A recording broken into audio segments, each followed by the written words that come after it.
یہ ایک بات آیا ایک شخص چھٹے امام کی خدمت میں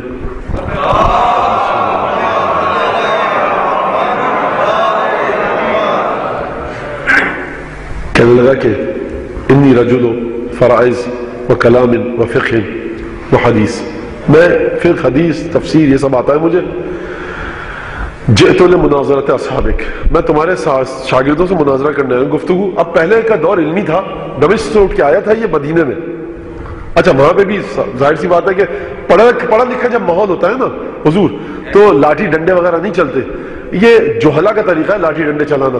اگر آپ کے بھائی قرآن میں خدا نے کیا کہا پروردگار سے، ہاتھو برہانکم ان کنتم صادقین، دلیل لاؤ اگر دلیل ہے تو جب بھی دیکھیے، جب بھی جہاں پر دست و گریباں ہو جائے انسان، گتھم گتھا ہو جائے، زبان مغلظات نکالنے لگے، اس کا مطلب سمجھ جائیے کہ وہاں پر دلیل نہیں ہے، وہاں قرآن اور حدیث نہیں ہے، وہاں پر نفسانی خواہشات کار فرمائے۔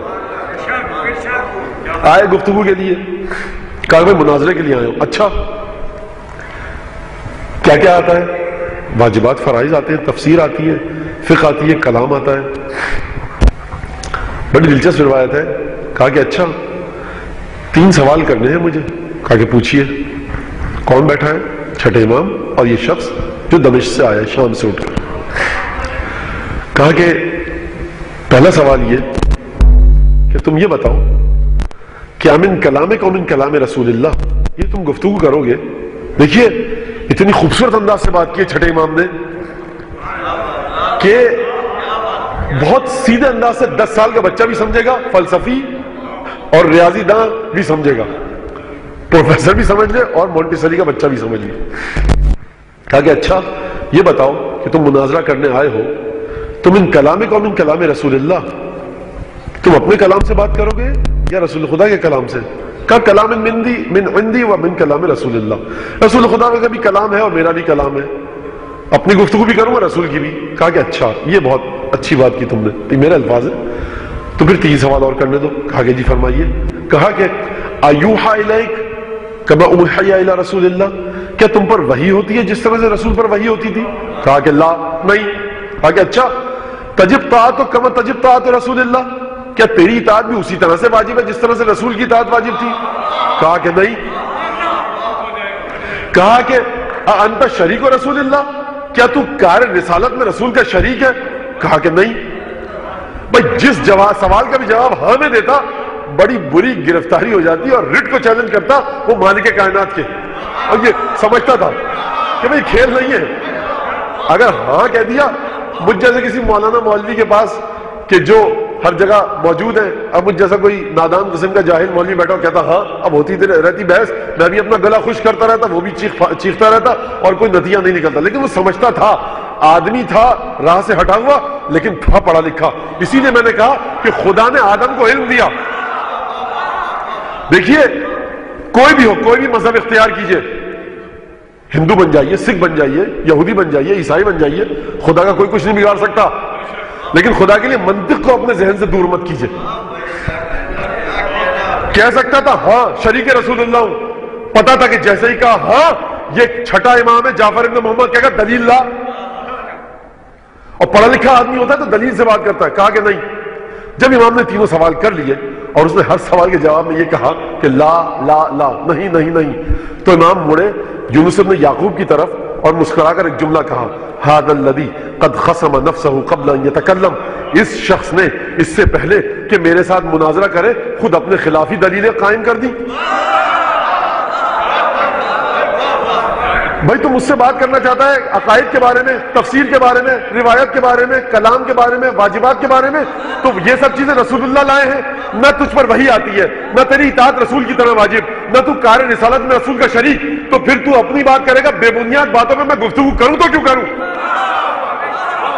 بٹ ٹامک ٹوئیاں مارتے رہیے آپ، مغرب کی نماز کہہ دیجئے 5 رکعت ہے، آپ کہہ دیجئے بھائی نماز واجب ہے، کوئی کہے نماز واجب نہیں ہے، کوئی کہے کہ صاحب حج میں 8 طواف واجب ہے 7 نہیں ہے، تو بھائی یہ فقہ کی بات ہے، جو بتا دیا وہ کرنا پڑے گا، نہ اپنی طرف سے کم کر سکتے ہو نہ زیادہ۔ بھائی یہ جو آ گیا وہ آ گیا، بھائی زیارت عاشورہ ہے، ابو الفضل عباس کا نام نہیں ہے؟ آپ بڑے جوش عقیدت میں مولا ہے ابو الفضل عباس کے علمدار کربلا کے کہیے میں زیارت عاشورہ میں کوئی جگہ ملے میں ابو الفضل عباس کا نام ڈال دوں؟ بھائی جب مولا نے نہیں ڈالا تو آپ کی اور میری کیا اوقات؟ انسان جب تک اپنے زاویے سے دیکھتا ہے سوچتا ہے، ایک دفعہ یہ کہتا ہے بھائی ابو عباس کا نام نہیں ہے زیارت عاشورہ میں، یہ عباس کی فضیلت کم ہو گئی۔ بھائی تم عباس کو پہچانتے ہی نہیں تو فضیلت کو کیسے پہچانو گے؟ بھائی حبیب کو اپنے حرم میں جگہ دی، عباس کا حرم الگ بنوایا، کیوں؟ اگر ہم اپنے ذہن سے سوچیں گے تو یہ سوچیں گے مولا نے اپنے حرم میں جگہ نہیں دی، عباس کی فضیلت کم ہو گئی۔ لیکن جب جا کر وہ حدیث پڑھیں گے کہ خدا یہ چاہتا ہے کہ تمہارا حرم جدا رہے تاکہ مرجع خلائق ہو، تب کہانی کا ورق بالکل کتاب کا ورق پلٹ جائے گا اور سمجھ میں آئے گا کہ عباس کی حقیقت کیا ہے، تب بھی سمجھ میں نہیں آئے گا۔ کہ بھائی دیکھو جب تم ھذا الذی قد خصم نفسہ قبل ان یتکلم، یہ وہ ہے کہ جس نے اس سے پہلے کہ مجھ سے گفتگو کرتا خود اپنے خلاف دلیل قائم کر دی۔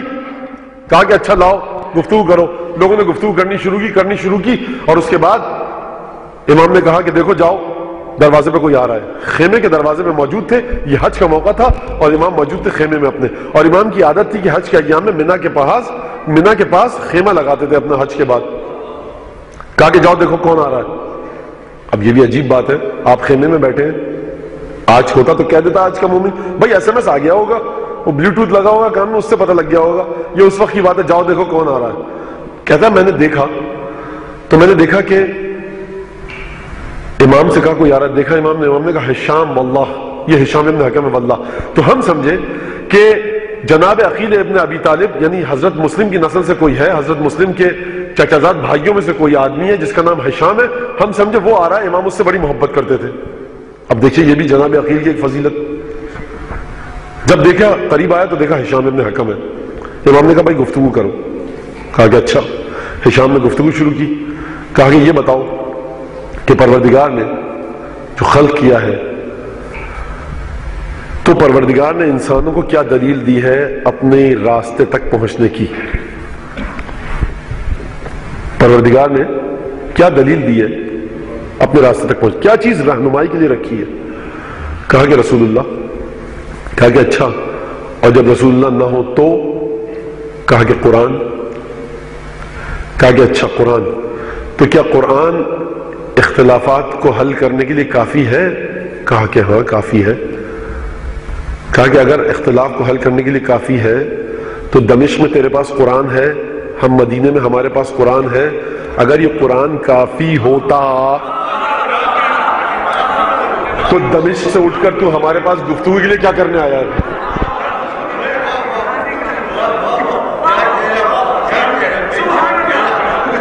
چھوٹا سا سوال ہے، جواب دے دے کوئی، جواب آج تک کتابوں میں موجود ہے، سوال جواب دے دے کوئی اٹھ کے کہ قرآن کافی، اگر قرآن کافی ہے تو دمشق سے مدینہ تک کرنے، مکے تک کرنے آیا کیا ہے یہ منا کے پاس خیمے میں؟ اور وہیں رہتا تو ہم یہیں رہتے، اختلاف حل ہو جاتے۔ کہنے لگا کہ اگر میں اس کا جواب دوں ہاں تب بھی مشکل ہے، کہوں نہ تب بھی مشکل ہے۔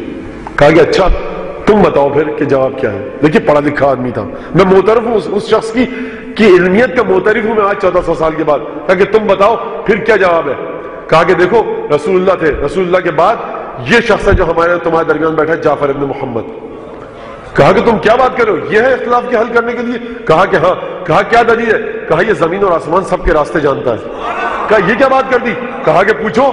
کہا کہ اچھا بتلائیے کچھ۔ تو امام نے مسکراتے ہوئے فرمایا کیا بتلاؤں، تیرے سفر کی رودات سنا دوں کہ دمشق سے یہاں تک کیسے آیا ہے؟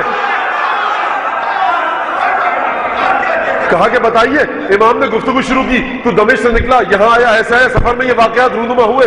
جب اسے سن لیا سر جھکایا اور ایک جملہ کہا، اشہد ان لا الہ الا اللہ واشہد ان محمدا عبدہ ورسولہ واشہد انک وصی رسول اللہ۔ میں گواہی دیتا ہوں کہ خدا ایک ہے، محمد اس کے رسول ہیں اور آپ ہیں وصی رسول اللہ کے۔